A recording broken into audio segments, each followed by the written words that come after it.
বালির কল্যাণেশ্বর মন্দিরে শিবরাত্রিতে বেলুর মঠের সন্ন্যাসীরা ৪০০ বছরের পুরনো মন্দিরে পুজো দিলেন সন্ন্যাসীরা। সেই ছবি আপনারা দেখতে পাচ্ছেন। প্রতিনিধি জগন্নাথ সামন্ত আরো বিস্তারিত জানাবেন। জগন্নাথ, কি ছবি?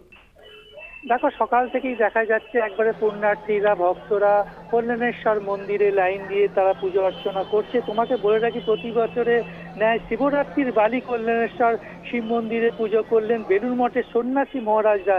এই মন্দিরটি প্রায় ৪০০ বছরের পুরনো কল্যাণেশ্বর মন্দির এবং কথিত আছে ঠাকুর শ্রী রামকৃষ্ণ দেব এই কল্যাণেশ্বর মন্দিরে এসেছিলেন এবং শিব দর্শন ধ্যানের সময় জ্যান্ত শিব হিসেবে দেখেছিলেন। সেই থেকে বেলুর মঠও এই কল্যাণেশ্বর মন্দিরে খুব পূর্ণতিথির এই পূর্ণভূমিতে আসে এবং সমস্ত মহারাজরা আজকে বেলুর মঠের এই কল্যাণেশ্বর মন্দিরে এসে শিব পূজা আরাধনা ব্রত হয়েছে। এই মুহূর্তে বেলুর মঠের প্রেসিডেন্ট মহারাজ গৌতমানন্দজি মহারাজ তিনি এসে বেলপাতা দিয়ে পুজো করলেন এবং সমস্ত মহারাজ পূজা অর্চনা কথিত এবং সংস্কৃতি উচ্চারণ থেকে শুরু করে একবারে বলা যেতে পারে বেলুর মঠটা পুরো কল্যাণেশ্বর মন্দিরে এসে আজকে আরাধনায় যুক্ত হয়েছে এবং ৪০০ বছরের পুরনো এই শিব মন্দিরে বেলুর মঠ শুধু নয়, রাজ্যের বিভিন্ন প্রান্ত থেকে মানুষজন আছে। মন্ত্রী অরূপ রায়ও এই মন্দিরে এসে পুজো অর্চনা করেছেন এবং ভক্তরা সকাল থেকে লম্বা লাইন দিয়ে পুজো অর্চনায় তারা ব্যস্ত রয়েছে। এবং একটা ইতিহাস তোমাকে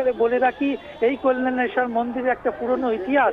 এখানে একটি জঙ্গল ছিল, সেই জঙ্গলের মধ্যে শিবকে পূর্ণ লাভ হয়েছে এবং এখানে ছয়ানি রাজা, দশানি রাজা তিনি এই মন্দির প্রতিষ্ঠান করেছে। তারপর থেকে চলে আসছে, কথিত আছে যে শিব মন্দিরের মাথায় একটি মণি ছিল, সেই মণি কোনো সাধু সরাতে গিয়ে তিনি সেইখান থেকে আঘাত করেছিলেন কুড়ুল দিয়ে। তারপর থেকেই শিবের মাথায় একটি আঘাতের চিহ্ন এখনো পর্যন্ত পাওয়া যায়।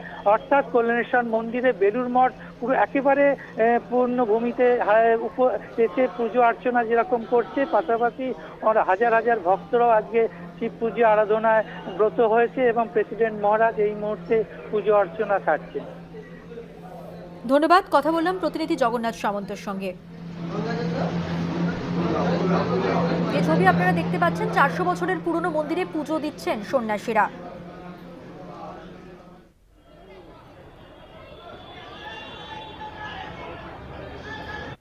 অন্য মহারাজদের কাছ থেকে